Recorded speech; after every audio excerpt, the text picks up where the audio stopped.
Leamos entonces El arte de la guerra de Sun Tzu. Sabiduría china. A ver. Argumento. El arte de la guerra es un tratado de estrategia militar más antiguo del que se tenga registro. Escrito alrededor del año 500 a.C., describe los secretos y la logística y el armamento, reseña los sistemas de mando, explica las llaves de la comunicación y las claves de la disciplina. Diferencia los niveles de rango y sobre todo establece pautas de estrategias innovadoras que aún hoy siguen vigentes. Esto es lo más cool, ¿eh? Sus enseñanzas van más allá del concepto literal de guerra. Para Sun Tzu es exitoso quien alcanza las metas que se fija sin devastar ni avasallar. Triunfa el que elabora una táctica para conseguirlo, aprovecha su oportunidad, acepta sus debilidades y reconoce sus fortalezas. Estos pensamientos dieron origen a la aplicación de la filosofía del arte de la guerra en cuestiones dedicadas a la empresa y a la superación personal. Las palabras de Sun Tzu son leídas en la actualidad como un manual de comportamiento que permite vencer los obstáculos que se nos presentan en distintos ámbitos de la vida. Uf, está largo ese párrafo. Al fin de alcanzar la victoria y ejercer el dominio sobre quienes pretenden alejarnos del camino del éxito. Son 13 tratados. Empecemos con el primero. Primero, sobre la elevación. La guerra es de vital importancia para el Estado. Es el dominio de la vida o de la muerte. El camino hacia la supervivencia o la pérdida del imperio. Es forzoso manejarla bien. No reflexionar seriamente sobre todo lo que le concierne es dar prueba de una culpable indiferencia en lo que respecta a la conservación o pérdida de lo que nos es más querido, y ello no debe ocurrir entre nosotros. La guerra es importante. Hay que valorarla en términos de 5 factores fundamentales y hacer comparaciones entre diversas condiciones de los bandos rivales con vista a determinar el resultado de la guerra. El primero de estos factores es la doctrina, el segundo el tiempo, el tercero el terreno, el cuarto el mando y el quinto la disciplina.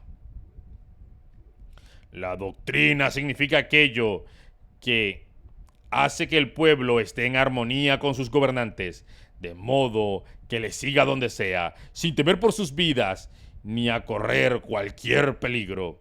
El tiempo significa el yin y el yang, la noche y el día, el frío y el calor, días despejados o lluviosos y el camino de las estaciones. Terreno implica las distancias y hace referencia a dónde es fácil o difícil desplazarse, si es campo abierto o lugares estrechos, y esto influencia la posibilidad de supervivencia. El mando ha de tener como cualidades sabiduría, sinceridad, benevolencia, coraje y disciplina. Por último, la disciplina ha de ser comprendida como la organización del ejército, las graduaciones, rangos entre los oficiales, la regulación de las rutas de suministro y la provisión de material militar al ejército. Ok, vamos a tratar de trasladar todo esto a ser artista o a triunfar en la vida. Entonces hay que planificar bien las cosas. En 5 factores fundamentales han de ser conocidos por cada general. Aquel que los domina vence, el que no se sale derrotado. Por lo tanto, al trazar los planes, han de compararse los siguientes 6 factores, valorando cada uno con el mayor cuidado. ¿Quién dirige es más sabio y capaz? Esto es importante. El que dirige no tiene que ser el mejor. Tiene que ser el más sabio, el que tome las mejores decisiones y el que sea más capaz. ¿Cuál comandante posee el mayor talento? ¿Qué ejército obtiene ventaja de la naturaleza y el terreno? En el ejército se observan mejor las regulaciones y las instrucciones. ¿Cuáles tropas son más fuertes? ¿Qué ejército tiene oficiales y tropas mejor entrenadas? ¿Qué ejército administra recompensas y castigos de forma más justa? Mediante el estudio de estos 6 factores, serás capaz de adivinar cuál de los dos bandos sale victorioso y cuál será derrotado. El general que siga mi consejo es seguro que vencerá. El general ha de ser mantenido al mando. Aquel que ignore mi consejo ciertamente será derrotado. Ese debe ser destituido. Tras prestar atención a mi consejo y planes, el general debe crear una situación que contribuya a su cumplimiento. Por situación quiero decir que debe tomar en consideración la situación del campo y actuar de acuerdo con lo que le es ventajoso. El arte de la guerra se basa en el engaño, sí. Por lo tanto, cuando es capaz de atacar, ha de aparentar incapacidad. Cuando las tropas se mueven, aparentar inactividad. Si está cerca del enemigo, ha de hacerle creer que está lejos, y si está lejos, aparentar que está cerca. Poner cebos para atraer al enemigo. Me encanta que Sun Tzu no va al plan de hay que machacarlo con fuerza, sino es métele inteligencia. Golpear al enemigo está desordenado. Golpear al enemigo cuando está desordenado. Prepararse contra él cuando esté seguro en todas partes. Evitarle durante un tiempo cuando es más fuerte. Si tu oponente tiene un temperamento colérico, intenta irritarle. Si es arrogante, trata de fomentar su egoísmo. Si las tropas enemigas se hallan bien preparadas, tras una reorganización intenta desordenarlas. Si están unidas, siembra la disensión entre sus filas. Ataca al enemigo cuando no esté preparado y aparece cuando no te espere. Estas son las claves de la victoria para el estratega. Ahora, si las estimaciones realizadas antes de la batalla indican victoria, es porque los cálculos cuidadosamente realizados muestran que sus condiciones son más favorables que las condiciones del enemigo. Si indican derrota, es porque muestran que las condiciones favorables para la batalla son menores. Con una evaluación cuidadosa, no puedes vencer. Sin ella, no puede. Muchas menos oportunidades de victoria tendrá aquel que no realiza cálculos en absolutos. Gracias a este método, se puede examinar la situación y el resultado aparece claramente. Basado, ¿eh? Me gusta el Sun Tzu. Básicamente esta fue la introducción. Ahora sí vamos a ver. Creo que empieza a dar los consejos fuertes. Él tiene unos consejos muy puntuales y me gustan un montón. Sobre la iniciación de las acciones. Una vez comenzada la batalla, aunque estés ganando, de continuar por mucho tiempo desanimará a tus tropas y embotará tu espada. Si estás sitiando una ciudad, agotarás tus fuerzas. Si mantienes a tu ejército durante mucho tiempo en campaña, tu suministro se agotará. De hecho, esto fue lo que le pasó a Alejandro Magno. Su imperio fue enorme, pero cuando llegó a la India, su ejército ya estaba cansado de tantos años de campaña. Querían volver a sus hogares. Las armas son instrumentos de mala suerte. Emplearlas por mucho tiempo producirá calamidad. Está basadísima esta frase, ¿eh? Me encanta. Aquí hay un montón de frases que son buenísimas. Como se ha dicho, lo que a hierro mata, a hierro muere. Cuando tus tropas están desanimadas, tu espada embotada, agotadas tus fuerzas y tus suministros son escasos, hasta los tuyos se aprovecharán de tu debilidad para sublevarse. Entonces, aunque tengas consejeros sabios, al final no podrás hacer que las cosas salgan bien. Me gusta.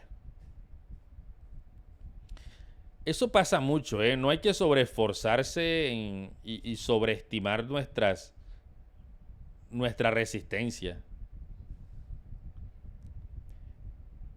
Por esta causa, he oído hablar de operaciones militares que han sido torpes y repentinas, pero nunca he visto ningún experto en el arte de la guerra que mantuviese la campaña por mucho tiempo. Nunca es beneficioso para un país dejar que una operación militar se prolongue por mucho tiempo. Como se dice comúnmente, sé rápido como el trueno que retumba antes de que hayas podido taparte los oídos. Veloz como el relámpago que retumba antes de haber podido pestañear. Por lo tanto, los que no son tolerantes, totalmente conscientes de las desventajas de servirse de las armas, no pueden ser totalmente conscientes de las ventajas de utilizarlas.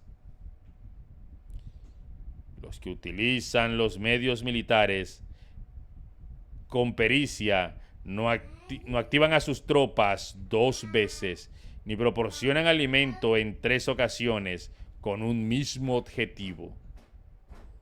¿Ok? Esto quiere decir que no se debe movilizar al pueblo más de una vez por campaña. Sí, Beboncho.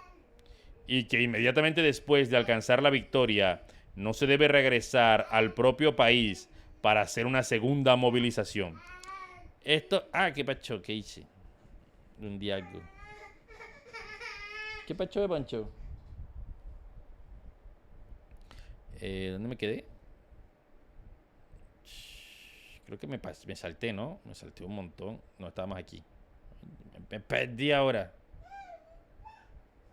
Estamos ahí en las provisiones.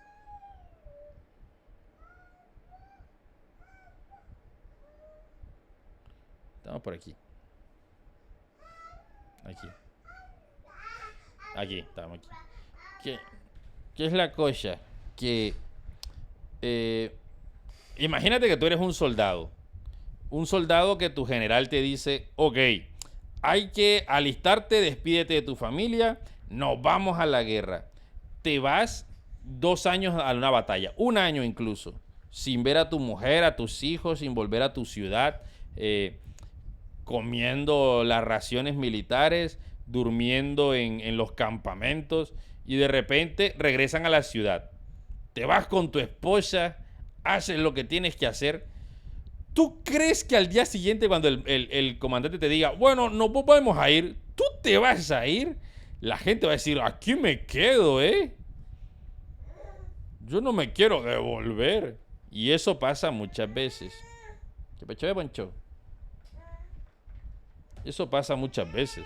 No tienes que darle a la gente o sea, hay que ir derecho hasta la victoria, y si se alarga mucho, pues bueno, ya no regresamos y se acabó.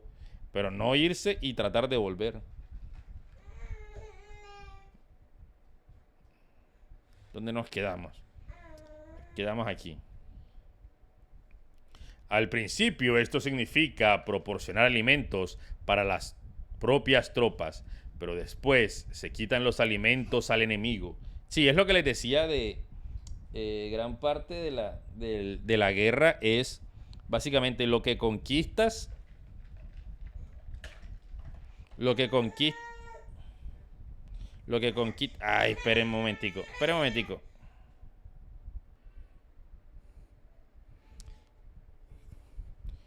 Sí, como les venía diciendo, el alimento que se patrocina es normalmente cuando no están en campaña o no están conquistando. Pero el ejército que va ganando, no tienes que preocuparte por darle más comida. A ciudad donde llegan, saquean. Entonces, toda esa comida se quedan ellos, el ganado, los campos, incluso las armas las reponen. Es la forma de ir nutriendo tu ejército, Porque imagínate que tuvieras que... Si el problema es cuando hacen la estrategia de la tierra quemada, que se hace precisamente para eso, para desgastarlos. En plan, nos retiramos, quemamos todo y no le dejamos ningún recurso, para que así deban seguir avanzando consumiendo sus propios recursos. Y aquí es cuestión de estrategia. Si lo logramos retrasar lo suficiente mientras hacemos la técnica de la tierra quemada, no van a poder llegar hasta las capitales o a los lugares, los puntos importantes. Pero si tienen suficientes recursos, podrán mantenerse en la campaña y podrán llegar al punto estratégico. Entonces, o a veces simplemente se usa como retraso. En plan, tienen que ellos traer suministros de su línea de suministros y no consumir los suministros que encuentran allá. Entonces, de cierta forma, también tienen que retrasarse o dividirse para mantener segura la línea de suministros, que también es una estrategia. Cortar la línea de suministros, entonces los que están en campo adentro, en territorio enemigo, quedan bastante expuestos.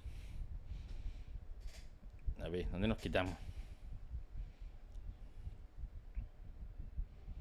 Sí. Si tomas los suministros de armas de tu propio país, pero quitas los alimentos al enemigo, puedes estar bien abastecido de armamento y de provisiones. Cuando un país se empobrece a causa de las operaciones militares, se debe al transporte de provisiones de un lugar distante. Si los transportas desde un lugar distante, el pueblo se empobrecerá. Los que habitan cerca de donde está el ejército pueden vender sus cosechas a precios elevados, pero se acaba de este modo el bienestar de la mayoría de la población. Cuando se transportan las provisiones muy lejos, la gente se arruina a causa del alto costo. En los mercados cercanos al ejército, los precios de las mercancías se aumentan. Por lo tanto, las largas campañas militares constituyen una lacra para el país. ¡Wow! El tipo te daba hasta economía. Cuando se agotan los recursos, los impuestos se recaudan bajo presión. Cuando el poder y los recursos se han agotado, se arruina el propio país. Se priva al pueblo de gran parte de sus presupuestos, mientras que los gastos del gobierno para armamentos se elevan. De hecho, esto le pasó a Estados Unidos en Vietnam. Tenían que enviar recursos muy lejos y por eso es que la gente empezó a rebotarse y a hacer campañas antiguerra. En plan, loco, estamos mandando dinero, recursos muy lejos. Vietnam no está a la vuelta de la esquina. Sí, de hecho le está pasando a Europa con esto de Rusia y el gas. Se están elevando un montón los precios. Los habitantes constituyen la base de un país. Los alimentos son la felicidad del pueblo. Sí, señor. Pan y circo. Eso lo sabían los romanos siempre. Si el pueblo no pasa hambre, no se rebota. El príncipe debe respetar este hecho y ser sobrio y austero en sus gastos públicos. En consecuencia, un general inteligente lucha por desproveer al enemigo de sus alimentos. Cada porción de alimento tomado al enemigo equivale a 20 que se suministran Uno de los a ti mismo. productos más comercializados en las guerras modernas eran los cigarros. No alimentaba, no era munición, pero les ayudaba a controlar el estrés. Sí, también es cierto. Y sobre todo en tierras muy frías también los ayudaba con el calor. Ven, esto es brutal, ¿eh? Toda comida que le quites es beneficio para ti y malestar para ellos, así que es ganancia doble. De hecho, en los asedios la gente solía rendirse era porque ya no tenía que comer.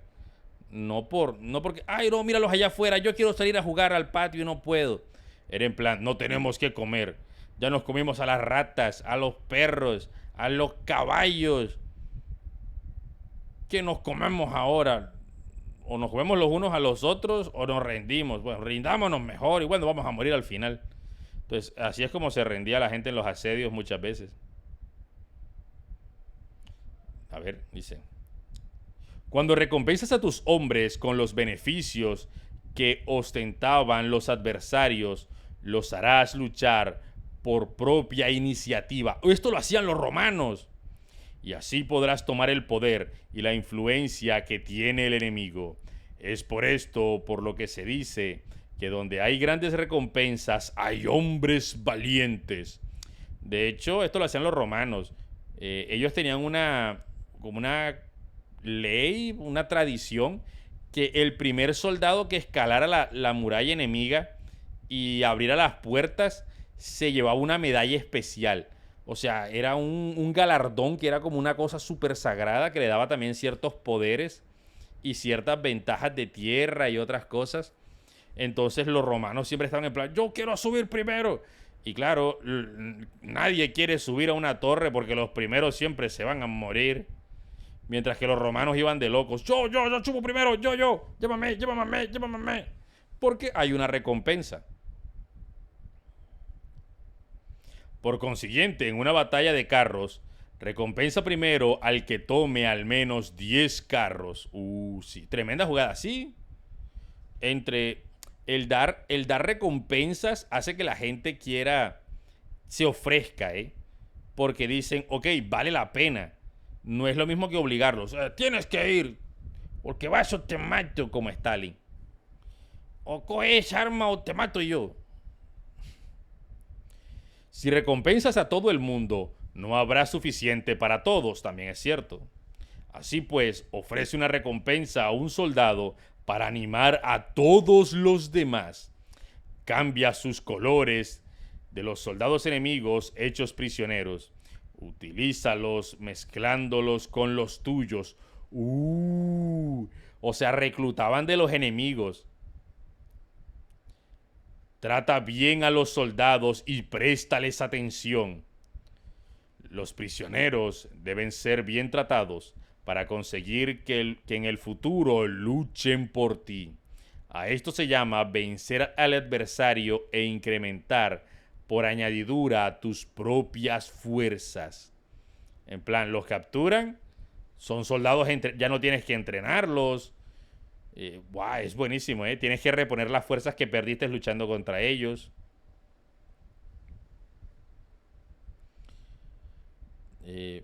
Si utilizas al enemigo para derrotar al enemigo, serás poderoso en cualquier lugar a donde vayas.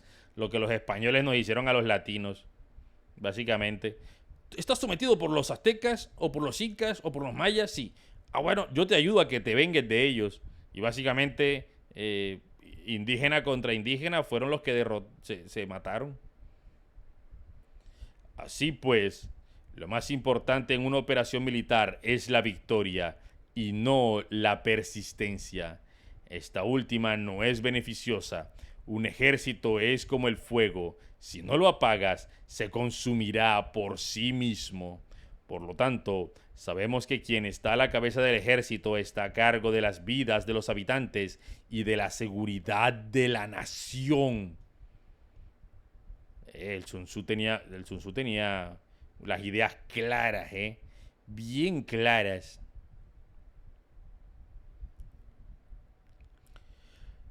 Tercera parte, sobre sobre las proposiciones de la victoria y la derrota. O sea, cómo se gana y cómo se pierde. Como regla general, es mejor conservar un enemigo intacto que destruirlo. Ok, ¿por qué? Captura a sus soldados para conquistarlos y domina a sus jefes. Un general decía, practica las artes marciales, calcula la fuerza de tus adversarios, haz que pierdan su ánimo y dirección, de manera que aunque el ejército enemigo esté intacto, sea inservible. Esto es ganar sin violencia. Si destruyes el ejército enemigo y matas a sus generales, asaltas sus defensas disparando, reúnes a una muchedumbre y usurpas un territorio, todo esto es ganar por la fuerza. Por esto, los que ganan todas las batallas no son realmente profesionales. Los que consiguen que se rindan impotentes los ejércitos ajenos sin luchar son los mejores maestros del arte de la guerra. Sí, ¿por qué? ¿Por qué sacrificar mis soldados y recursos si con una buena estrategia puedo hacer que se rindan sin pelear? Los guerreros superiores atacan mientras los enemigos están proyectando sus planes. Luego deshacen sus alianzas. Por eso, un gran emperador decía, el que lucha por la victoria frente a una espada desnuda no es un buen general. La peor práctica es atacar a una ciudad, asediar, Acorralar a una ciudad solo se lleva a cabo como último recurso. Emplea menos de 3 meses en preparar tus artefactos y otros 3 para coordinar los recursos para tu asedio. Nunca se debe atacar por cólera y con prisa. Es aconsejable tomarse tiempo en la planificación y coordinación del plan. Por lo tanto, un verdadero maestro de las artes marciales vence a otras fuerzas enemigas sin batalla, conquista otras ciudades sin asediarlas y destruye a otros ejércitos sin emplear mucho tiempo. Un maestro experto en las artes marciales deshace los planes de los enemigos, estropea sus relaciones y alianzas, le corta los suministros y bloquea su camino mediante estas tácticas sin necesidad de luchar. Es imprescindible luchar contra todas las facciones enemigas para obtener una victoria completa, de manera que su ejército no quede acuartelado y el beneficio sea total. Esta es la ley del asedio estratégico. La victoria completa se produce cuando el ejército no lucha. La ciudad no es asediada. La destrucción no se prolonga durante mucho tiempo. Y en cada caso el enemigo es vencido por el empleo de la estrategia. De hecho es cierto, los asedios y sobre todo los asedios como el que vimos en la película de El Reino de los Cielos es el último recurso al que se llega. Porque, por lo menos en esa película, Saladino se queda con Jerusalén, pero básicamente él mismo destruyó los muros de la ciudad que ahora va a tener. Es como decir, voy a tumbar las paredes y el techo de la casa con la que me voy a quedar. Sí, destruyes un montón de cosas para quedarte con la casa, pero luego tienes que repararla. Y es posible que te ataquen mientras estás reparando y donde estás más vulnerable. Así que entre menos daños hagas, mejor, ¿eh? O sea, la victoria no está en matar al enemigo, sino en apoderarse de los recursos. Así pues, la regla de la utilización de la fuerza es la siguiente. Si tus fuerzas son 10 veces superiores a las del adversario, rodéalo. Si son 5 veces superiores, atácalo. Si son 2 veces superiores, divídelo. Ok, me gusta. Si tus fuerzas son iguales en número, lucha si te es posible. Si tus fuerzas son inferiores, mantente continuamente en guardia, pues el más pequeño fallo te acarreará las peores consecuencias. Trata de mantenerte al abrigo y evita en lo posible un enfrentamiento abierto con él. Claro, porque tienes desventaja, te va a rodear.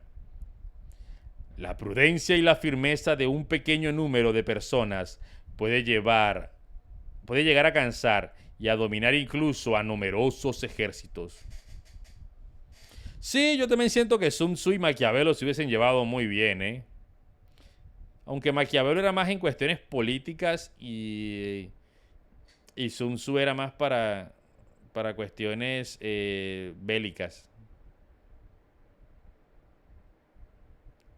A ver, ¿dónde nos quedamos?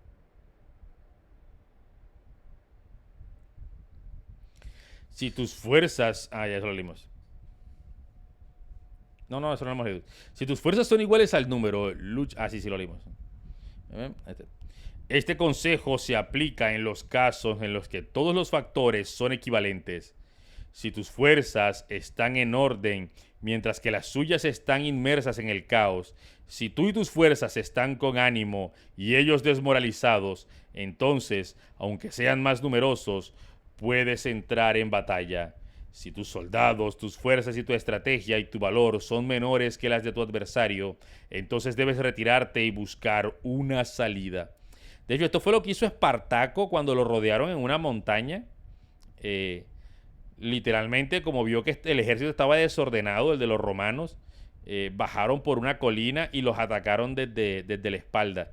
Eran menos en número, pero los acabaron porque estaban durmiendo, atacaron por sorpresa mientras dormían y estaban desordenados porque estaban cansados de subir la montaña buscándolos.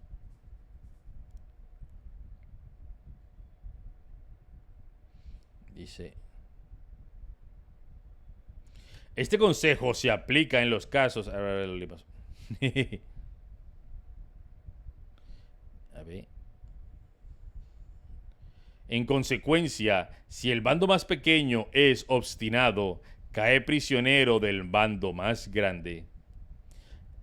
Esto quiere decir que si un pequeño ejército no hace una valoración adecuada de su poder y se atreve a enemistarse con una gran potencia, por mucho que su defensa sea firme, inevitablemente se convertirá en conquistado. Le pasó a Paraguay, ¿fue? Sí, Paraguay cuando luchó contra la Triple Alianza. O sea, Paraguay luchó contra tres países y dos de ellos eran 10 veces el tamaño de Paraguay. Brasil y Argentina. Estaba cantada su derrota, ¿eh? Aguantaron bastante, pero mala estrategia. Si no puedes ser fuerte, pero tampoco sabes ser débil, serás derrotado. Hay que saber ser débil. Los generales son servidores del pueblo. Cuando su servicio es completo, el pueblo es fuerte. Cuando su servicio es defectuoso, el pueblo es débil. Así pues, existen tres maneras en las que un príncipe lleva al ejército al desastre. Cuando un príncipe, ignorando los hechos, ordena avanzar a su ejército o retirarse cuando no deben hacerlo. A esto se le llama inmovilizar al ejército. Cuando un príncipe ignora los asuntos militares, pero comparte en pie de igual el mando del ejército, los soldados acaban confusos, si es cierto. Cuando el príncipe ignora cómo llevar a cabo las maniobras militares, pero comparte por igual su dirección, los soldados están vacilantes. Una vez que los ejércitos están confusos y vacilantes, empiezan los problemas procedentes de los adversarios. A esto se le llama perder la victoria por transportar el aspecto militar. Ok, me gusta, ¿eh? No sabía el término. Si intentas utilizar los métodos de un gobierno civil para dirigir una operación militar, la operación será confusa. Triunfa aquellos que saben cuándo luchar y cuándo no. Saben discernir cuándo utilizar muchas o pocas tropas. Tienen tropas cuyos rangos superiores e inferiores tienen el mismo objetivo. Se enfrentan con preparativos a enemigos desprevenidos. Tienen generales competentes y no limitados por sus gobiernos civiles. Estas son las 5 maneras de conocer al futuro vencedor. Hablar de que el príncipe sea quien dé las órdenes en todo caso, si es el general, solicita permiso al príncipe para poder apagar un fuego, pero cuando sea autorizado ya no quedan sino cenizas. Burocracia, sí es cierto. ¿Cuántas cosas mueren por la burocracia? Si conoces a los demás y te conoces a ti mismo, ni en 100 batallas correrás peligro o serás derrotado, lo he leído yo. Si no conoces a los demás, pero te conoces a ti mismo, perderás una batalla y ganarás otra. Si no conoces a los demás ni te conoces a ti mismo, correrás peligro en cada batalla.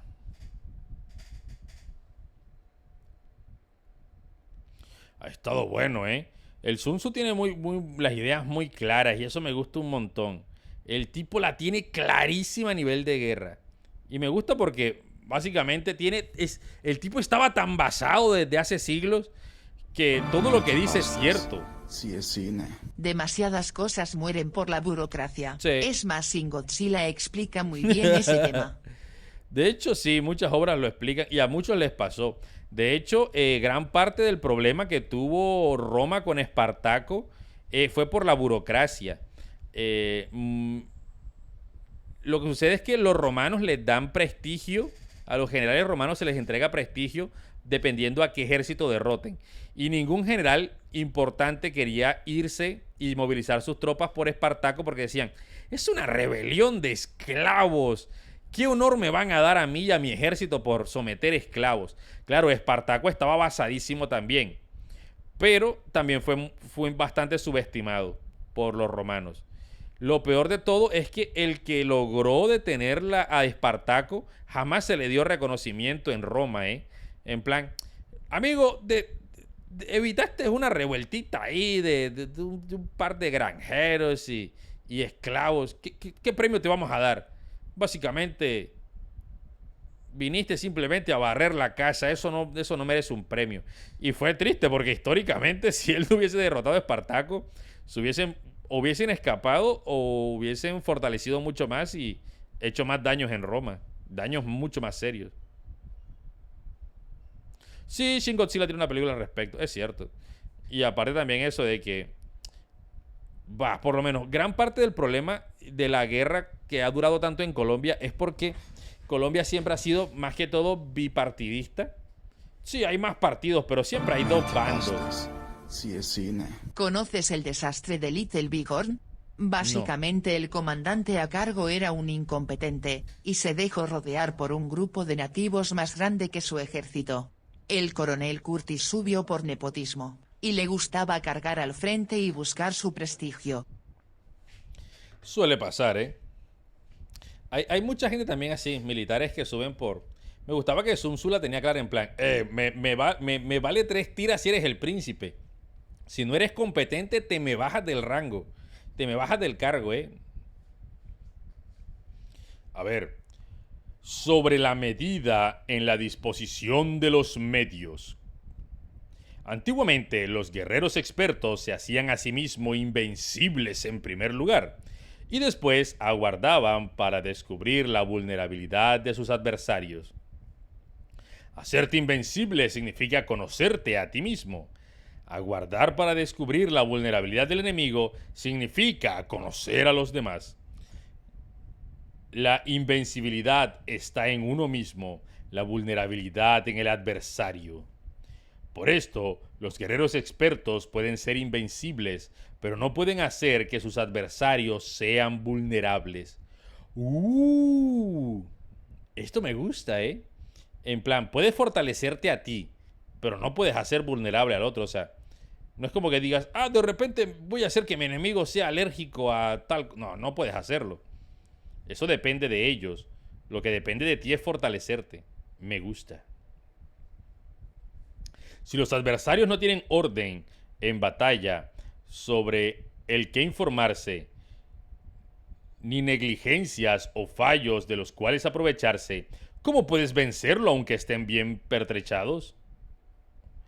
Es por esto que se dice, la victoria puede ser percibida, pero no fabricada. La invencibilidad es una cuestión de defensa, la vulnerabilidad es una cuestión de ataque. Mientras no hayas observado vulnerabilidades en el orden de la batalla de los adversarios, oculta tu propia formación de ataque y prepárate para ser invencible, con la finalidad de preservarte.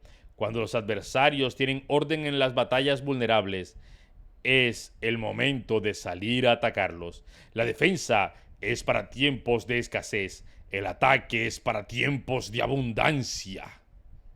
Los expertos en defensa se esconden en las profundidades de la tierra. Los expertos en maniobras de ataque se esconden en las más elevadas alturas del cielo. De esta manera pueden protegerse y lograr la victoria total. De hecho, me gusta eso de los expertos en maniobras de defensa se ocultan en las profundidades de la tierra, porque de hecho es lo que hacía el Vietcong.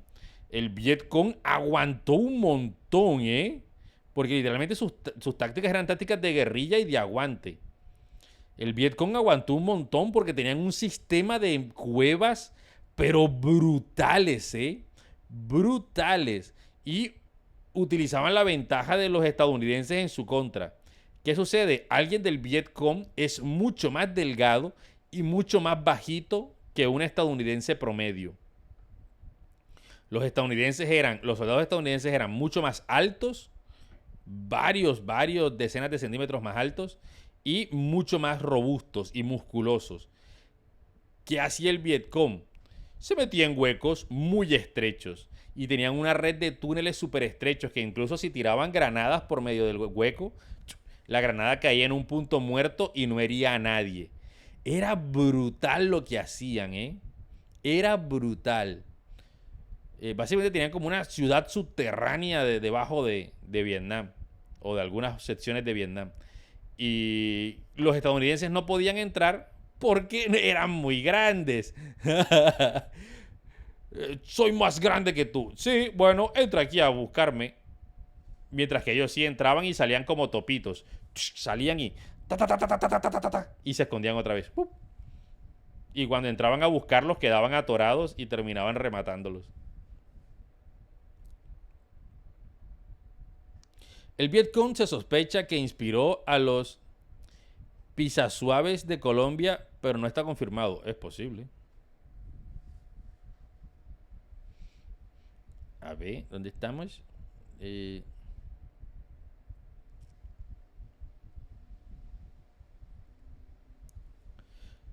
La defensa es para tiempos de escasez. Eso ya lo leímos. ¿Dónde está? En situaciones de defensa, acalláis las voces y borráis las huellas, escondidos como fantasmas y espíritus bajo tierra, literalmente el Vietcong. Invencibles para todo el mundo. Invisibles, perdón, para todo el mundo. Si es cine. Si te metías en una sección de la cueva y eras demasiado pesado, activabas un explosivo. Sí, también había trampas que no se activaban sino si eran más pesados. ¿Y dónde nos quedamos? En situaciones de ataque, vuestro movimiento es rápido y vuestro grito fulgurante, veloz como el trueno y el relámpago, para los que no para que no se pueda uno preparar, aunque vengan del cielo. De hecho, ¿saben por qué en las batallas antes se gritaba?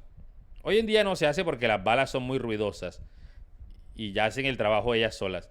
Pero ¿saben por qué en las batallas antes se gritaba? Como se ve en las películas, que cuando están a cierta distancia de ataque van calladitos, pero cuando están a cierta distancia empiezan, bueno, a la carga, y todo el mundo ¡ah! ¿Por qué? Porque si los otros están distraídos, el grito intimida. Ayuda mucho a intimidar y lo desconcentra. O sea, es como si tú estuvieras haciendo algo y alguien te gritara en el oído ¡ah! Y tú ¡ah! Puedes soltar el arma incluso si eres muy nervioso y cosas así. Entonces el grito intimida, hace sentir de que el ejército enemigo es mayor y muchas veces, y el grito también puede ayudar a que cuando se dé una orden ellos no sepan si obedecer o si obedecemos, atacamos, no estamos listos, vámonos. Y terminan huyendo a veces en medio del caos. Ayuda a causar caos. Me asustaste, esa era la idea, el ejemplo. A ver, sigamos. Prever la victoria cuando cualquiera la puede conocer no constituye una verdadera fortaleza. Ok. Todo el mundo elogia la victoria ganada en batalla, pero esa victoria no es realmente tan buena. Todo el mundo elogia la victoria en la batalla, pero lo verdaderamente deseable es poder ver el mundo de lo sutil y darte cuenta del mundo de lo oculto, cuando el punto de ser capaz de alcanzar la victoria donde no existe forma. No se requiere mucha fuerza para levantar un cabello. No es necesario tener una vista aguda para ver el sol y la luna, ni se necesita tener mucho oído para escuchar el retumbar del trueno. Lo que todo el mundo conoce no se llama sabiduría. La victoria sobre los demás obtenida por medio de la batalla no se considera una buena victoria. En la antigüedad, los que eran conocidos como buenos guerreros vencían cuando era fácil vencer. Si solo eres capaz de asegurar la victoria tras enfrentarte a un adversario con un conflicto armado, esa victoria no es una dura victoria. Si eres capaz de ver lo sutil y darte cuenta de lo oculto, irrumpiendo antes del orden de la batalla, la victoria así obtenida es una victoria fácil. En consecuencia, Las victorias de los buenos guerreros no destacan por su inteligencia o su bravura. Así pues, las victorias que ganan en batalla no son debidas a la suerte. Sus victorias no son casualidades, sino que son debidas a haberse situado previamente en posición de poder ganar con seguridad, imponiéndose sobre lo que ya han perdido de antemano. La gran sabiduría no es algo obvio. El mérito grande no es anunciar. Cuando eres capaz de ver lo sutil, es fácil ganar. ¿Qué tiene esto que ver con la inteligencia o la bravura? Cuando se resuelven los problemas antes de que surjan, ¿quién llama a esto inteligencia? Cuando hay victoria sin batalla, ¿quién habla de bravura?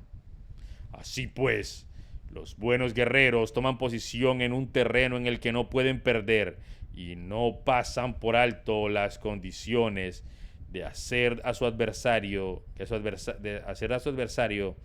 proclive a la derrota. En consecuencia, un ejército victorioso gana primero y entra en batalla después. Un ejército derrotado lucha primero e intenta obtener la batalla después. Esta es la diferencia entre lo que tiene un estratega y los que tienen planes premeditados. Los que utilizan bien las armas cultivan el camino y observan las leyes. Así pues, gobernar prevaleciendo sobre los corruptos. Servirse de la armonía para desvanecer la oposición. No atacar un ejército inocente. No hacer prisioneros o tomar botín por donde pase el ejército. No cortar los árboles ni contaminar los pozos. Limpiar y purificar los templos de las ciudades y montañas del camino que atraviesan. No repetir los errores de una civilización decadente. A todo esto le llamo el camino y las leyes. Cuando el ejército está estrictamente disciplinado, hasta el punto en que los soldados morirán antes que desobedecer las órdenes, y las recompensas y los castigos merecen confianza y están bien establecidos. Cuando los jefes y oficiales son capaces de actuar de esta forma, pueden vencer a un príncipe enemigo corrupto. Las reglas militares son 5: medición, valoración, cálculo, comparación y victoria. El terreno da lugar a las condiciones. Estas dan lugar a las valoraciones a los cálculos, estos a las comparaciones, y las comparaciones dan lugar a la victoria. Mediante la comparación de los... Sí, es cine. Hay unos silbatos de la muerte azteca o también unos que hacen el sonido de un jaguar, y cumplían la función de crear terror en los enemigos. Suena cool, ¿eh? No sabía eso, pero debe ser como un jaguar, ¿no? Algo así. ¿Cómo suena un jaguar?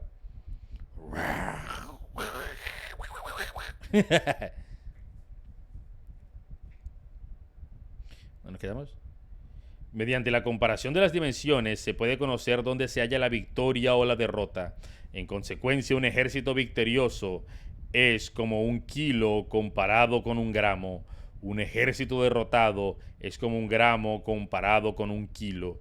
Literalmente es lo que hizo Saladino con el que heredó el trono de Balduino, que los hizo caminar por el desierto un montón persiguiéndolos mientras él iba esquivándolos y replegando sus tropas de oasis en oasis, pero sin dejar que ellos tomaran agua, y los tipos se fueron cocinando en el camino del desierto, y Saladino no los atacó sino hasta que ya estaban derrotados. O sea, Saladino lo que hizo fue completar el trabajo, tomar la victoria, pero los derrotó antes de siquiera luchar contra ellos. Aunque lo leyó tardó 30 minutos, ok.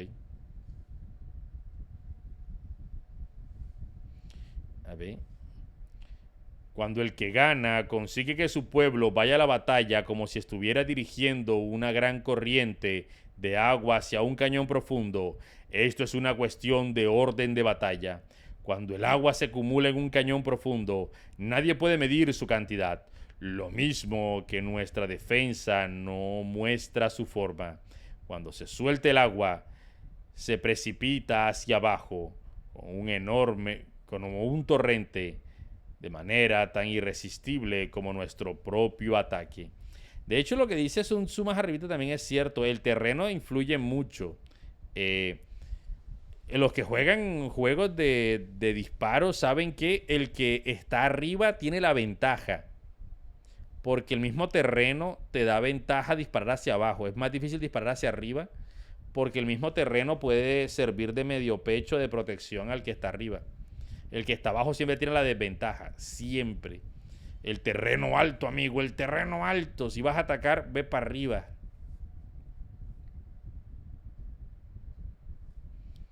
A ver. Otro capitulito más. ¿Les está gustando? Espero que sí. Dice... Sombras sobre la... ¿Qué sombras? Sobre la firmeza. Sobre la firmeza. Dice... La fuerza es la energía acumulada a lo que se percibe. Esto es muy cambiante. Los expertos son capaces de vencer al enemigo creando una percepción favorable a ellos. Ok. Así obtienen la victoria sin necesidad de ejecutar su fuerza. Gobernar sobre muchas personas como si fueran pocas es una cuestión de dividirlas en grupos o sectores. Es organización. Batallar contra un gran número de tropas como si fueran pocas es una cuestión de demostrar la fuerza, símbolos y señales. Se refiere a lograr una percepción de fuerza y poder en la oposición. En el campo de batalla se refiere a las formaciones y banderas utilizadas para desplegar las tropas y coordinar sus movimientos. Recuerden que antes, como no había... O sea, no es como en las películas, ¿no? Que el líder está al frente y grita: ¡a la carga, mis valientes! Y el que está por ahí, el soldado número 30.435.000, le escucha lo que dice y dice: ok, entendí el plan que acaban de gritar. Eso no funciona así, eran comandos. Normalmente habían señales con banderas. Y si la bandera estaba en cierta posición, o el que llevaba la bandera en el caballo la bajaba o la señalaba hacia cierto lugar, ellos sabían qué lugar tomar. Eso. O si tenían que replegarse o cosas así. O sonaban cuernos también. Plan, fu, o si sonaban dos veces, fu, fu, significaba otra cosa distinta. Lo cual era bueno, porque así el enemigo no sabía exactamente qué le estaban indicando a tus rivales. Era como una especie de códigos.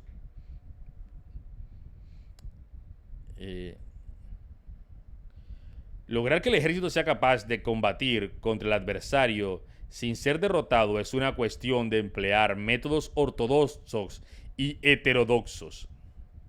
La ortodoxia y la heterodoxia no son algo fijo, sino que se utilizan como un ciclo.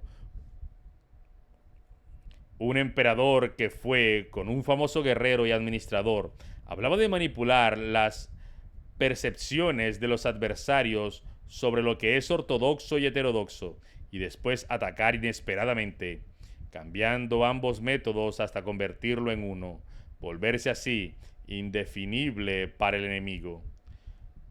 Ok. Que el efecto de las fuerzas sea como el de piedras arrojadas sobre huevos. Es una cuestión de lleno y vacío. Cuando induces a los adversarios a atacarte en tu territorio... Sí. Dice, cuando induces a los adversarios a atacarte en tu territorio, su fuerza siempre está vacía, en desventaja. Mientras que no compitas en lo que son los mejores, tu fuerza siempre estará llena. Atacar lo vacío con lo lleno es como arrojar piedras sobre huevos. Es seguro de romper. Cuando se entabla una batalla de manera directa, la victoria se gana por sorpresa. El ataque directo es ortodoxo. El ataque indirecto es heterodoxo. Solo hay dos clases de ataques en la batalla: el extraordinario por sorpresa y el directo ordinario. O sea, ataca por sorpresa siempre para que sea extraordinario. Pero sus variantes son inmutables. Lo ortodoxo y lo heterodoxo se originan recíprocamente como un círculo sin comienzo ni fin. ¿Quién podría agotarlos? Cuando la velocidad del agua que fluye alcance el punto en el que pueden mover las piedras, esta es la fuerza directa. Cuando la velocidad y maniobrabilidad del halcón es tal que puede atacar y matar, esto es precisión. Lo mismo ocurre con los guerreros expertos. Su fuerza es rápida, su precisión certera. Su fuerza es como disparar una catapulta. Su precisión es dar en el objetivo previsto y causar el efecto esperado. El desorden llega del orden. La cobardía surge del valor. La debilidad brota de la fuerza. Si quieres fingir desorden para convencer a tus adversarios y distraerlos, primero tienes que organizar el orden, porque solo entonces puedes crear un desorden artificial. Si quieres fingir cobardía para conocer la estrategia de los adversarios, primero tienes que ser extremadamente valiente, porque solo entonces puedes actuar como tímido de manera artificial. Si quieres fingir debilidad para inducir la arrogancia de tus enemigos, primero has de ser extremadamente fuerte, porque solo entonces puedes pretender ser débil. Sí. De hecho, es como cuando hay un dicho por ahí que dice: una persona muy inteligente puede hacerse pasar por imbécil, pero un imbécil jamás será tomado por inteligente. Y es cierto, para fingir bien que lo eres, primero debes ser lo contrario. A ver, este me gustó. El orden y desorden son una cuestión de organización. La valentía y la cobardía es una cuestión de ímpetu. La fuerza y la debilidad son una cuestión de la formación en la batalla. Cuando un ejército tiene la fuerza del ímpetu, percepción, incluso el tiempo, se vuelve valiente. Cuando pierde la fuerza del ímpetu, incluso el valiente se convierte en tímido. Nada está fijado a las leyes de la guerra. Estas se desarrollan sobre la base del ímpetu. Sí, las cosas siempre están cambiando en una batalla. Con astucia se puede anticipar y lograr que los adversarios se convenzan a sí mismos cómo proceder y moverse. Les ayudas a caminar por el camino que les traza. Hace moverse a los enemigos en la perspectiva del triunfo para que caigan en la emboscada. Los buenos guerreros buscan la efectividad en la batalla a partir de la fuerza del ímpetu, percepción, y no dependen de la fuerza de sus soldados. Son capaces de escoger a la mejor gente, desplegarlos adecuadamente y dejar que la fuerza del ímpetu logre sus objetivos. Cuando hay entusiasmo, convicción, orden, organización, recursos, compromiso de los soldados, tienes la fuerza del ímpetu y el tiempo es valeroso. Así es posible asignar a los soldados por sus capacidades, habilidades y encomendarles deberes y responsabilidades adecuadas. El valiente puede luchar, el cuidadoso puede hacer de centinela y el inteligente puede estudiar, analizar y comunicar. Cada uno es útil. Hacer que los soldados luchen, permitiendo que la fuerza del ímpetu haga su trabajo, es como hacer rodar rocas. Las cosas permanecen inmóviles cuando están en un lugar plano, pero ruedan en un plano inclinado. Si se quedan fijas cuando son cuadradas, pero giran si son redondas. Por lo tanto, cuando se reduce a los hombres a la batalla cuando se reduce a los hombres a la batalla con astucia, el impulso es como rocas redondas que se precipitan montaña abajo. Esta es la fuerza que produce la victoria.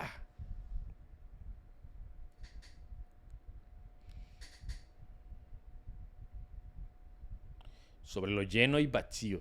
Lo bueno es que estamos llegando a la mitad del libro, ¿eh? Es bastante corto. Pero claro, en esa época escribían en tablillas incluso. Creo que esto fue escrito en tablillas en China. Un montón de tablillas. Pero está bien buenardo, ¿eh? ¿Quieren otro capítulo más? ¿Quieren otro capítulo más? ¿Quieren uno más? ¿Quieren más de esto? Sí, bueno, vamos a leer un capitulito más. Uno más, a ver. Yes, yes, yes, yes. Yes, yes, yes, yes, yes. Yes. A ver, leamos. Capítulo 6, sobre lo lleno y vacío. Son 13 capítulos, así que si leemos el 6, estamos casi a la mitad. Un poquito menos de la mitad. La mitad sería 12 y medio. Los que anticipan, se preparan y llegan primero al campo de batalla y esperan al adversario.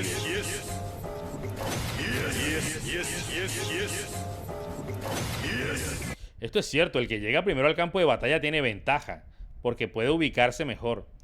La gente siempre ve que, por lo menos los ejércitos se apostan uno frente al otro. ¿Por qué dejan ese espacio? Claro, porque si están más allá de donde pueden llegar las flechas. Entonces, el que llega primero al campo de batalla puede escoger el mejor lugar y el otro no puede acercarse al lugar que tal vez quiera, porque si se acerca mucho te lo comes a flecha. Entonces tú vas a tener siempre la mejor ventaja si llegaste primero. Si llegas de último y el otro se aposta primero, pues la tienes más complicada porque él está jugando con bono de campo y tú no. Y tú eres el que debe reposicionarse entonces en la mayoría de los casos. Los que anticipan, se preparan y llegan primero al campo de batalla y esperan al adversario. Están en posición descansada. Los que llegan los últimos al campo de batalla, los que improvisan y entablan la lucha, quedan agotados. También es cierto, posicionarte primero en el campo de batalla no solo te da la ventaja de tener el mejor lugar, sino que además puedes darte el lujo de montar un campamento y que tus soldados descansen. Los otros literalmente vienen llegando de una larga caminata con sus armaduras puestas y de una vez a soltar putazos sin descansar, sin comer, sin nada. Los buenos guerreros hacen que los adversarios vengan a ellos y de ningún modo se dejan atraer fuera de sus fortalezas. Si haces que los adversarios vengan a ti para combatir, su fuerza estará siempre vacía. Si no sales a combatir, tu fuerza estará siempre llena. Sí, es cine. Eso me suena a jugar como visitante o de la casa en el fútbol. Ciertamente. No, en el fútbol, en cualquier cosa. ¿No has visto lo que influye que cualquier competencia sea en territorio nacional? O sea, que tú seas nacional o sea en tu casa. Eso siempre va a influir, ¿eh? Mira cómo pasa mucho en el freestyle. Que a nadie le gusta enfrentarse en los torneos internacionales a los que están en casa, porque saben que en las primeras rondas van a ser eliminados. La gente viene con bono de campo, los gritos de la gente, eso también sube mucho la moral, desmoraliza al otro, causa una percepción a veces hasta errónea de si va ganando o va perdiendo. Todo eso influye. Lo que estaba diciendo Sun Tzu en el capítulo anterior, la percepción que tiene el rival sobre si está ganando o está perdiendo. A veces el rival va ganando, pero le haces creer que no. También, esto es una estrategia que también se hace mucho en boxeo, ¿eh? Le llaman Bueno, hay varias estrategias. Hay una como, por ejemplo, la estrategia de la tortuga que utilizó Mike Tyson, no, Mohamed Ali. No recuerdo contra quién fue. Contra Foreman o contra Fraser. Uno de los dos. En la Lapalooza, Mohamed Ali literalmente solamente se estaba cubriendo y el otro dándole putazos. Como 10 rounds dándole putazos, y Mohamed Ali solo se cubría y ante los ojos de todos estaba perdiendo porque estaba solo recibiendo en su guardia y no atacaba casi. Pero ¿qué pasó? Que estaba cansándolo en el round 10. El otro empezó a desmoralizarse porque Mohamed Ali le reía y le decía, ven, pégame más duro, no lo sentí. Entonces el otro está como que, a su madre, no te lo sentiste, pues toma esta. Y ahora, no me dolió, mi hermanita pega más duro, venga, pega otro. Y el otro, sí. Y el otro sigue de pie. Llega un momento que tú dices, no, madre, ¿Qué me pasa? No pego, ¿eh? Le he pegado tremendos putazos y sigue fresquito. No está fresquito. Te hace creer que lo está. Porque si tú lo ves... Y si lo ves así todo agotado, pues le vas a dar con más ganas. Le va a subir la moral. Si es cine. Como el episodio de Los Simpson donde Homero es boxeador.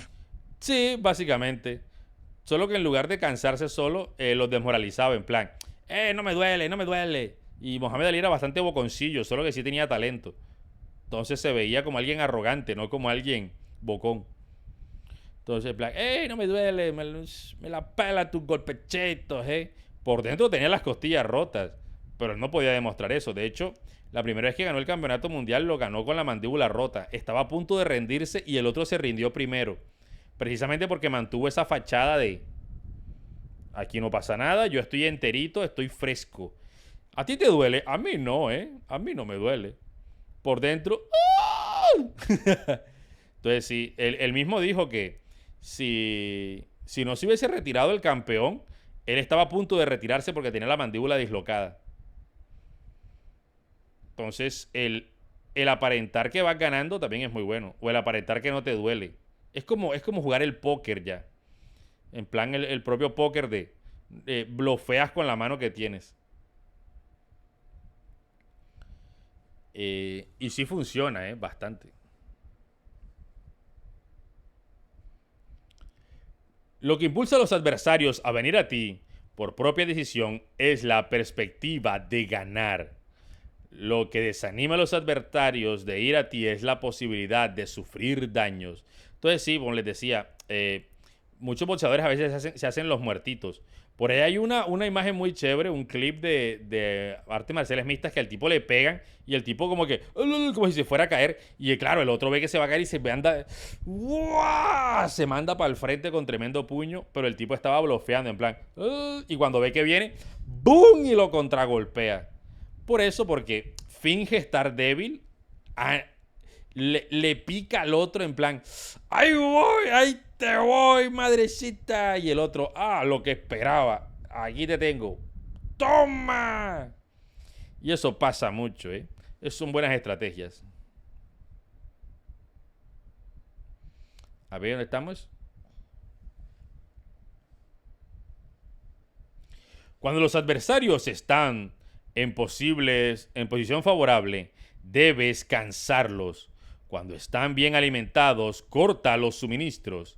Cuando están descansados, hacer que se pongan en movimiento.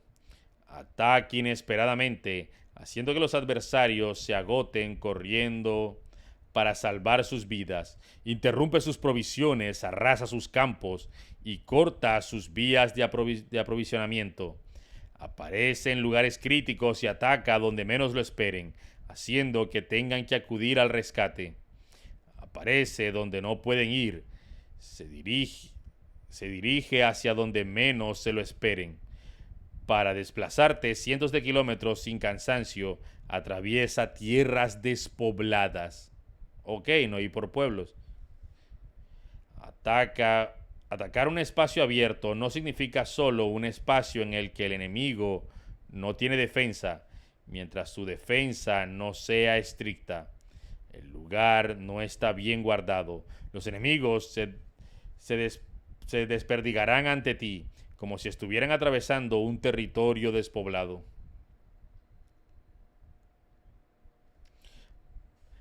De hecho, eso lo hizo Alejandro con un ejército menor. Le ganó a los persas. A los persas fue al rey persa. Le ganó porque hizo una maniobra en que se fue hacia un lado y luego regresó con la caballería a atacar al rey. Y cuando el rey se movió y corrió, todos los soldados dijeron, ¡uy, el rey está huyendo! ¡Perdimos! Y se fueron. Iban ganando, pero se fueron. Ahí estaba. Para tomar infaliblemente lo que atacas, ataca donde no haya defensa. Si es cine. ¿Cómo que ejército menor? ¿Era youtuber? No, de menos gente. Ataca donde no haya defensa. Para mantener una defensa infaliblemente segura defiende donde no hay ataque. Esto lo decía un entrenador mío de taekwondo. En plan, no hay mejor forma de esquivar un golpe que no estar ahí. En plan, ¿cómo bloqueo? Sensei, ¿cómo bloqueo una patada? ¿Así o así? Y decía, mira, una patada con el hueso de la pierna, que básicamente es medio cuerpo, es mucho más veloz, mucho más potente y tiene mucha más energía cinética que tu brazo. Si tú haces esto para bloquear una patada, te van a partir el puto brazo. No hagas eso. La mejor forma de bloquear una patada es no estar ahí. Te van a patear, te quitas. Si no estás, no te pueden atacar. No te puede golpear, no te puede hacer daño la patada si no estás ahí. Dice, así, en el caso de los que son expertos en el ataque, sus enemigos no saben por dónde atacarán. Eso lo hacía Ray Leonard Sugar. Ray Leonard Sugar tenía una maniobra que me gustaba mucho que hacía y movía así el brazo como si te fuera a pegar un putazo super cargado, y cuando menos se lo esperaba hacía ¡pup! Y te pegaba con el otro brazo. Me encantaba que Ray Leonard Sugar hiciera eso en el boxeo.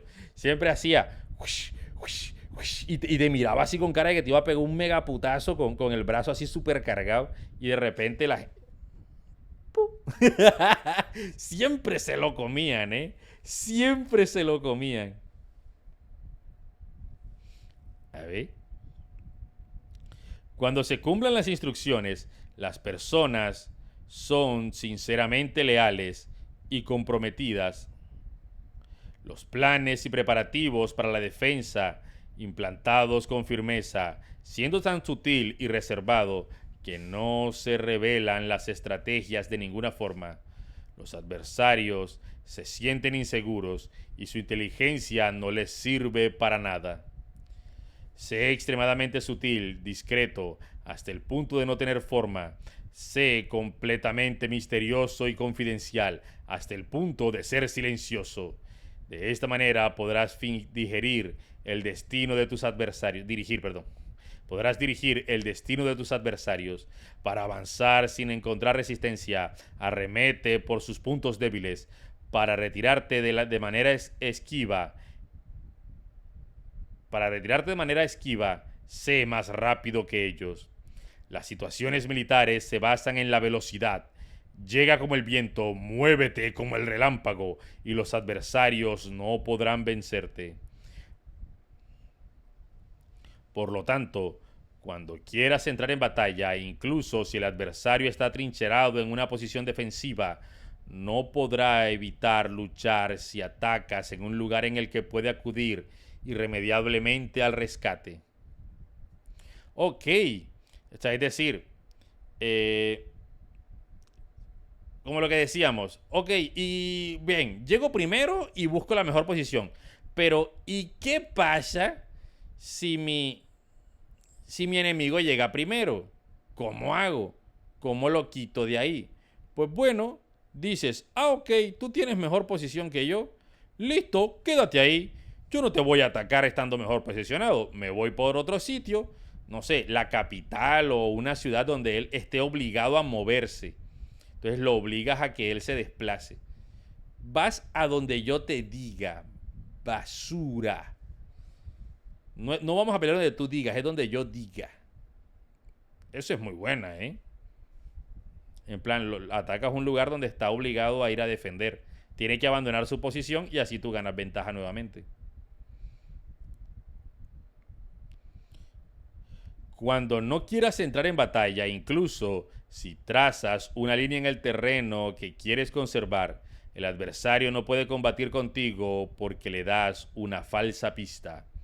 Esto significa que cuando los adversarios llegan para atacarte, no luchas con ellos, sino que estableces un cambio estratégico para confundirlos y llenarlos de incertidumbre. Por consiguiente, cuando induces a otros a afectar una formación, mientras que tú mismo permaneces sin forma, estás concentrado, mientras que tu adversario está dividido. Ok, me gusta esta idea. Hasta que los adversarios vean como extraordinario lo que es ordinario para ti, eso es inducir al enemigo a efectuar una formación.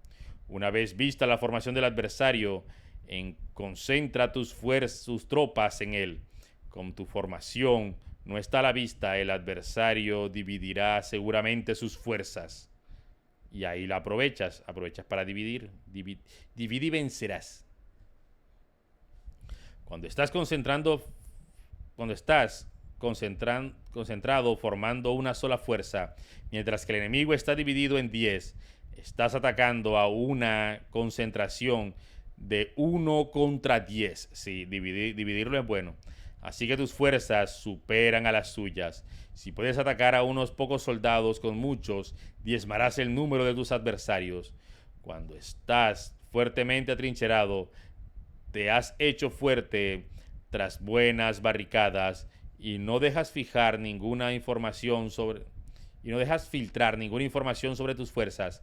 Sal fuera sin información precisa, ataca y conquista de manera incontenible. No han de conocer dónde piensas librar la batalla, porque cuando no se conoce, el enemigo destaca muchos puestos de vigilancia. En el momento en el que se establecen numerosos puestos, solo tienes que combatir contra pequeñas unidades. Ok, es que es lo que les decía, si el enemigo no sabe dónde vas a atacar, puedes mandar falsas información. De hecho, esto lo hicieron los aliados contra Alemania en la Guerra Mundial II. Guerra Mundial segunda parte. Contrataron a un arquitecto, o un ingeniero, un arquitecto, un artista, un músico, creo que era. Sé que había un artista, un arquitecto, un carpintero. O sea, era un batallón, era como una escuadra de pura gente así que tú decías, ¿y estos manes qué? Eran soldados, pero eran... No, yo soy ingeniero y yo soy arquitecto. Un ilusionista también era que había, ¿cierto? Y había carpinteros y herreros y cosas. Y era un grupito súper pequeño. Y literalmente lo que hicieron los tipos fue fingir de que eran un ejército más grande. Colocaban muñecos de paja con uniformes. Colocaban tanques de guerra inflables. Entonces los vigías y los puestos de vigilancia decían, allá en aquella montaña solitaria tienen 10 tanques de guerra y un ejército tal, y hacían campamentos con tiendas, sí, guerra de flexeo literal. Ellos iban a acampar y digamos que eran un batallón de 15, que no recuerdo el número exacto, eran un batallón de 15 y te armaban como 100 carpas. Y tú dirás, pues es estúpido. Sí, pero totalmente cuando los vigías miraban decían, hay como 100 carpas. Si están durmiendo 4 personas por carpas, debe haber un ejército de más de 400 más. Mira los tanques que tienen ahí. Claramente tienen muchos suministros y cosas. Era total troleo, o sea, los tipos iban en su carruaje, en sus carretas, en sus tanques, en sus carritos, y eran como 15, 20, era un grupo muy pequeño, pero ante los ojos del enemigo parecía un ejército enorme. Entonces los alemanes se dividían para poder enfrentarlos, porque decían, y si este batallón de acá con estos tanques se nos mete, no, hay que poner puestos de defensa aquí, y dividían sus fuerzas. Entonces los que se tenían que enfrentar en la verdadera batalla se enfrentaban a un ejército menos numeroso. Esto es brutal, porque como yo digo, lo que dice Sun Tzu son estrategias brutales que realmente sí sirven en la vida real, o han servido.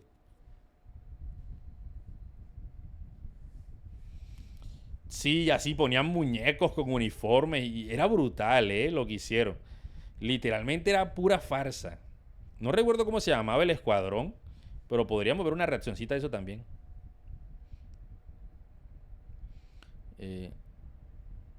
Dice, así pues, cuando su vanguardia está preparada, su retaguardia es defectuosa. Y cuando su retaguardia esté preparada, su vanguardia presenta puntos débiles. Las preparaciones de su ala derecha significarán carencias en su ala izquierda. Las preparaciones por todas partes significará ser vulnerable por todas partes. Claro, si no tienes suficiente gente, donde más te prepares, significa que el otro lado está débil. Eso significa que cuando las tropas están de guardia en muchos lugares, están forzosamente desperdigadas en pequeñas unidades. Cuando se dispone de pocos soldados, se está a la defensiva contra el adversario. El que dispone de muchos hace que el enemigo tenga que defenderse. Cuanta más defensas induces a adoptar a tu enemigo, más debilitado quedará. Así, si conoces el lugar de la fecha de la batalla, puedes acudir a ella aunque estés a 1000 kilómetros de distancia. Si no conoces el lugar y la fecha de la batalla, entonces tu flanco izquierdo no puede salvar al derecho.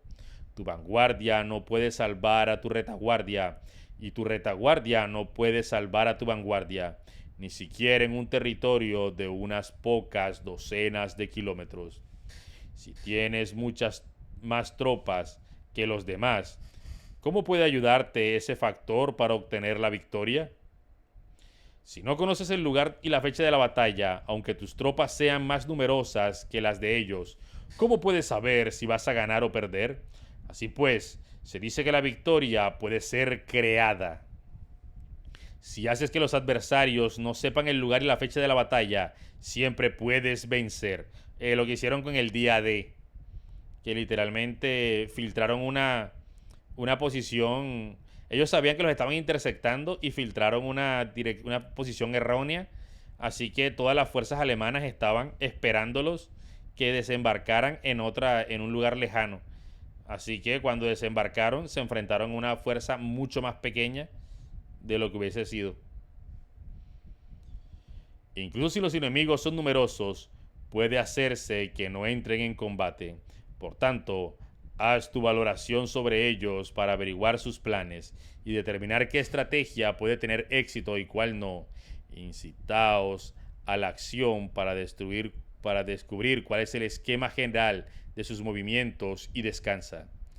Haz algo por o en contra de ellos para atraer su atención, de manera que puedas descubrir sus hábitos de comportamiento de ataque y defensa. Indúcelos a adoptar formaciones específicas para conocer sus puntos flacos. Eso significa utilizar muchos métodos para confundir y perturbar al enemigo con el objetivo de observar sus formas de respuesta hacia ti. Después de haberlas observado, actúa en consecuencia, de manera que puedas saber qué clase de situación significa vida y cuáles significan muerte. Creo que Napoleón, no sé si es una leyenda o no, pero Napoleón usó algo de esto y en plan, los ingleses estaban acostumbrados que las guerras era a la hora del té y a la hora del almuerzo. Nadie atacaba porque era indigno. Era falta de respeto atacar a la hora del té. Y Napoleón dijo, están tomando té, pues lo vamos a atacar ese día.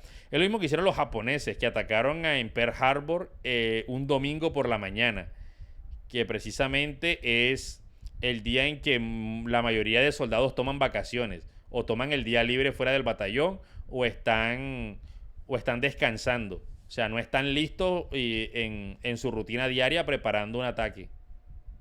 Son ingleses, puede pasar. No sé si es cierta esa historia, pero me la contó alguien o creo haberla leído. No, es que ya ni siquiera recuerdo si el dato me lo contaron o lo leí o lo vi. Sí, exacto. O en las iglesias, exacto. Estaban en la iglesia o estaban con sus novias o estaban en el batallón, pero estaban de descanso, sin el uniforme puesto, sin estar alerta. Y por eso aprovecharon para atacar un domingo por la mañana. Muchos estarían hasta borrachos del sábado anterior, se pegaron una borrachera y estarían ebrios al domingo siguiente. Entonces, fueron muy inteligentes los japoneses también en ese sentido. ¿Dónde está? Una vez que no tienes formas perceptibles, no dejas huella que pueda ser seguidas. Los informadores no encuentran ninguna grieta por donde mirar y los que están a cargo en la planificación no pueden establecer ningún plan realizable.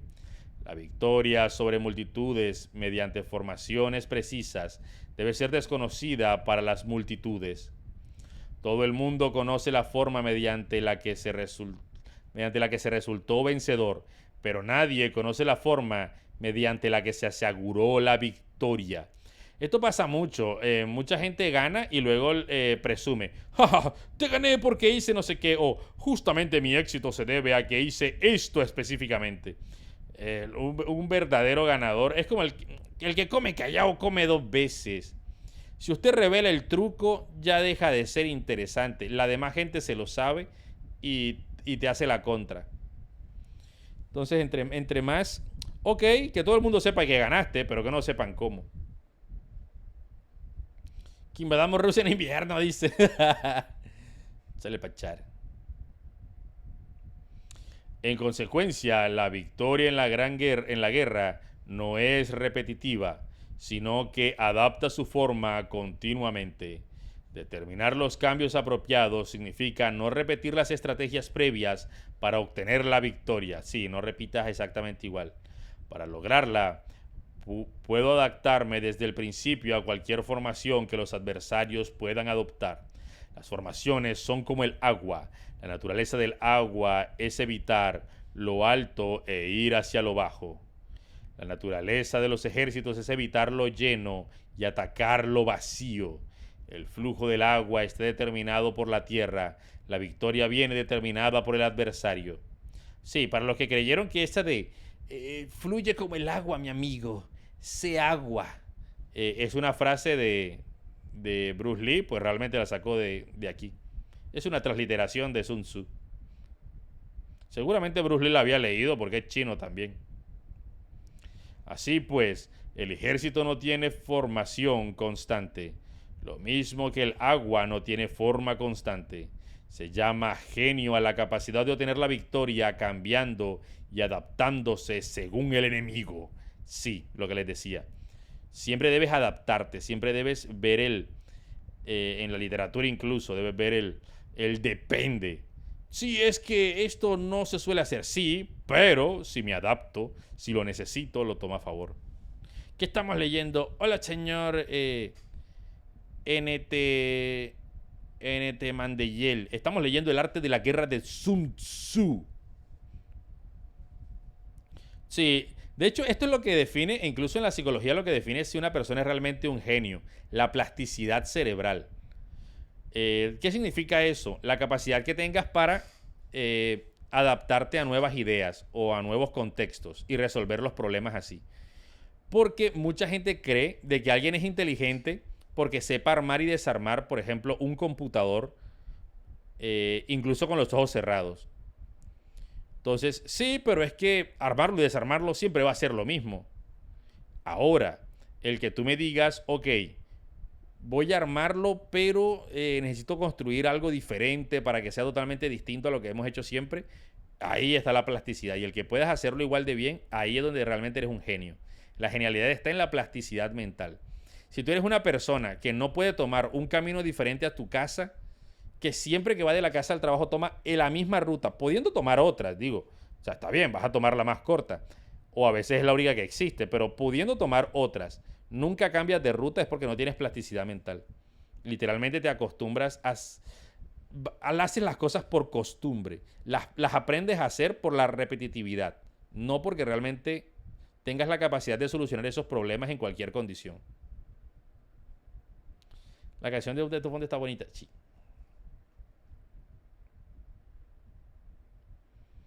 Bueno, ha estado buena la lectura, ¿eh? ¿Quieren otra? ¿Otro capitulito? A mí me ha gustado un montón leer esto con ustedes, ¿eh? Yo lo había leído hace muchos años, pero está bueno repasar el arte de la guerra. Podremos también leer otra parte en otra ocasión, ¿eh? Y terminarlo. Me atrapaste. Sí es cine. No diga eso, Rana, es que hay mucho tráfico, y por eso uso el mismo comino siempre. Sí, puede ser por eso, ¿eh? Por eso te digo, termínalo. No creo que lo termine hoy. No creo que lo termine. Oye, o sea, vamos por la mitad. Me tardaría al menos 1 hora más en terminar, 2 horas más en terminarlo por ahí. Este capítulo es el de la mitad. Creo que en 1 o 2 streams más podríamos acabarlo, ¿eh? ¿Vas a seguir la lectura? Sí, al canal nuevo. Vamos a estar subiendo a Taller Literario Rana Dorada. Así que vamos a dejarlo por aquí por hoy la lectura. Podemos leer otra cosita o hacer otra cochita. A ver, estuvo buena. Me encanta Sun Tzu. Lo dejamos hasta empezando el capítulo 7. Empezando el capítulo 7. Me gusta un montón repasar estas cosas. Y vuelvo y digo, traten de también aplicar estos consejos a su vida diaria de diferentes metas. No solamente a la guerra como tal, porque bueno, de pronto no necesitamos ir a la guerra, de pronto no. Pero la vida es una batalla en sí misma, ¿eh? Incluso en el amor. Conduce a... Puedes aplicar esto al amor, en plan, ok, voy a declararme a la chica o voy a tener una cita con ella, pero voy a escoger el terreno yo. Que yo sea el que escoge el terreno, las condiciones, debo conocerla, conocer mis debilidades, saber cómo enfrentarla, conocer a mis rivales amorosos o románticos. Necesito invadir. ¿Sabes que también podríamos aplicar estos consejos? Podemos terminar de leerlo y jugar. Hay un jueguito donde juegas con un país y conquistas el mundo. Esos juegos de estrategia no se ganarán solos. Exacto, estaba pensando en eso, y jugar algo de estrategia y tratar de aplicar todos los... aplicar todas estas enseñanzas. A ver cómo nos va.